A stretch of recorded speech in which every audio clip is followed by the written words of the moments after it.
Hello, Mary Meet. So this is video reply.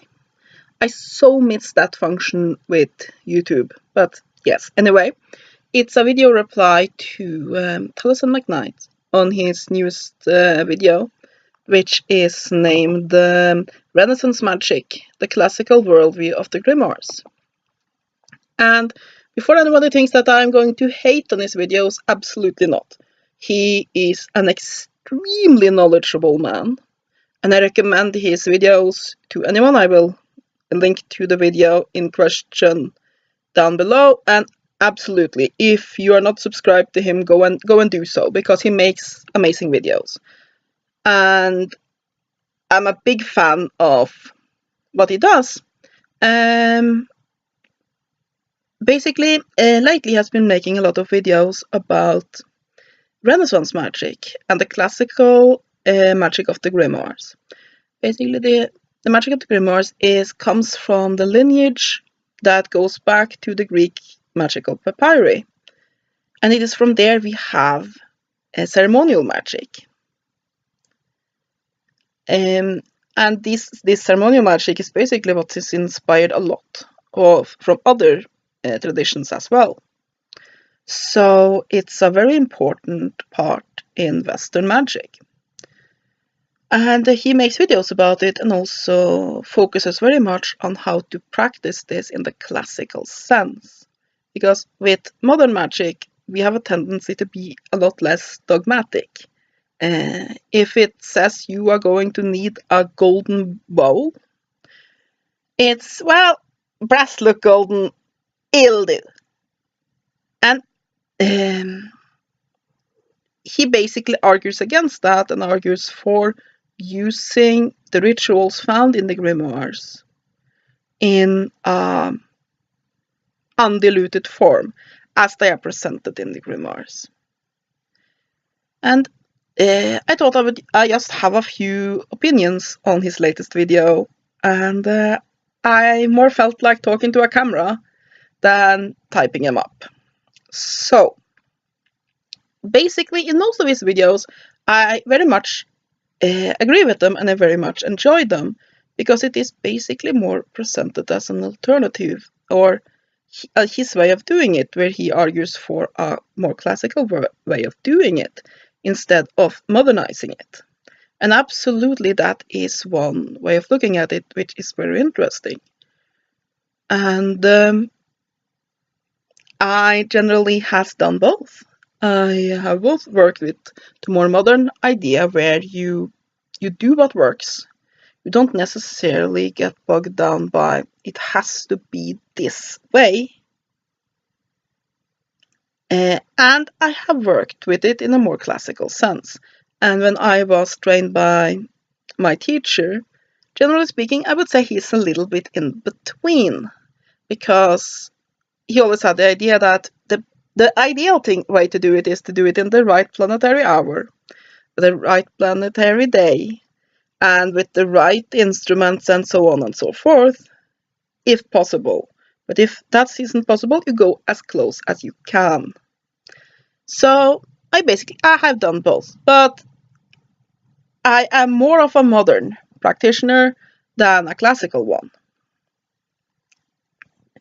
But his newest video, one of the little bit of an issue I had is that it's more presented that the only reason people are doing it, and I'm not saying that Taliesin means this in this way, but his other videos haven't irked me in any way, but this one irked me a little bit, because it has had a bit of a tendency to say that the reason people are not doing it the classical way anymore is that we are lazy. We don't want to do it the hard way. We don't want to fast and purify ourselves for several days to several weeks. We don't want to first spend months for the right planetary conditions to gather the right ingredients, and so forth and so forth. And also he commented on that basically books on magic that have simpler types of magic have a tendency to sell better. And yeah, they probably do. But that's more, is it accessible? You see, here's a little bit of I think that what it's more about is the difference between the high magic and the low magic. It's a very modern term, by all means, but there's something in this. Basically, the grimoire magic. And I'm not sure if I like that term, because there have been a lot of grimoires that is not directly following this tradition as well. But you could say the scientific type of magic, as the ritual magic, has basically on one end and the more practical folk magic on the other. Because we know that folk magic was practiced at the same time as the big Renaissance grimoires were produced, and they were very much simpler. And I think it's very much the same thing today as it was back then, perhaps not as pronounced, but still it's the same issues. Basically, folk magic is very much about getting a result, getting it done for practical things. And a miller, for example, back in the day, wouldn't have had the option to spend that much time and resources on a single ritual. So things were simplified to the point where the average man could have use of it. Because these various guys that wrote these grimoires, Jan D, my head is cut a brain today. The guy who wrote the Abramelin, all of these, they were fairly well-to-do. Not all of them were filthy rich, but they were all well-to-do. They could afford to spend these resources on these ritual tools and spend hours, if not days and weeks, in seclusion. They could basically be the professional ritualists.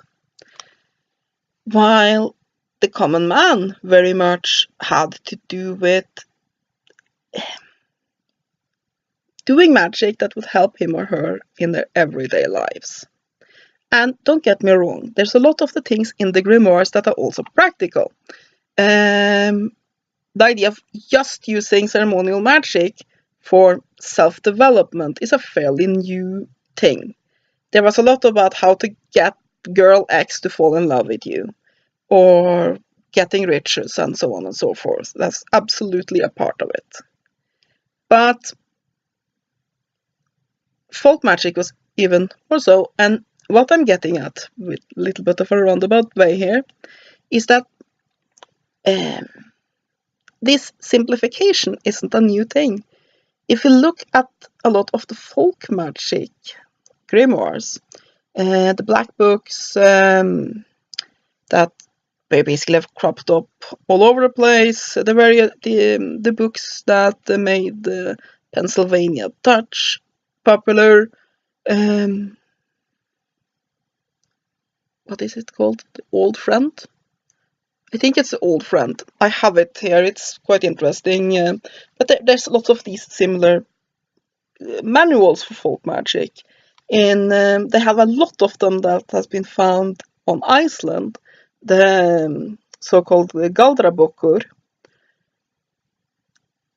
And they have tendency to crop up from the late Renaissance and up towards the 19th century. And you find elements of what's in the Picatrix, what's in the Greek magical papyri. You find a lot of these elements, but it's significantly simplified down. So this isn't a new thing, and I think perhaps modern magic has taken more from the,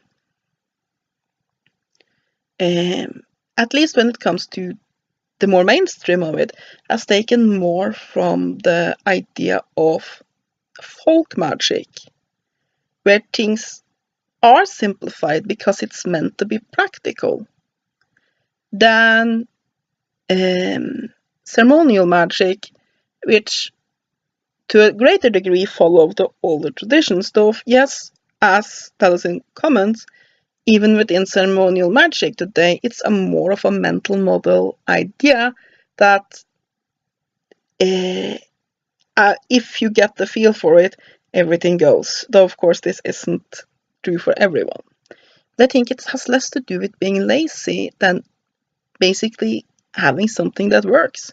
Because it's not possible for everybody who has a job, has kids, have all this of a modern life, to be able to practice magic exactly as presented in these grimoires, because it just isn't practical. And I don't think it necessarily has to do with being lazy, as basically what gives you the results and what are you after. If I am after doing a ritual to communicate with the inner recesses of my soul, I might actually do a spiritual retreat, work for days on this ritual. But if what I'm trying to do is heal a headache, I might just light the blue candle, say a few words of it, or just do a Reiki healing technique. Because it works, it gets the job done, and it gets the job done easy. It's a little bit that when I'm going to wash my clothes, I'm not going to bring them down to the river and scrub them in ice water and do all of the things that I once back in the day I had to do to wash their clothes. I'm going to put them in my washer and then put them in the dryer and boom, done. But that doesn't mean it's not a good idea to know how to wash your clothes without these modern conveniences. And I think that's where I do agree with Taliesin very much. It can be a good idea to know whatever or not you're going to practice as it is presented in the Renaissance grimoires. It can be a good idea to know how they looked at it and how to practice in such a way. Because whatever or not you find it practical today, and I do think that in many ways it is a very good system to work with, then knowing that can be an immense boon moving forward, because it is such a big part of magic's history. It's a sign that I recommend everybody to read the Greek magical papyri, whatever you are, a ceremonial magician or a chaot or a Wiccan or anyone within the Western tradition, because so much of our roots are found in these texts, that knowing that history is quite important, whatever or not you will work with the system yourself. So, yes, I definitely think that there is a lot of systems today that are more practical. That doesn't mean necessarily that the practitioners are lazy. It's more, what are you after getting? I think that there is something to be said for example, conjuring a spirit to some degree of manifestation, that being more formal about it and working with that can be a boon.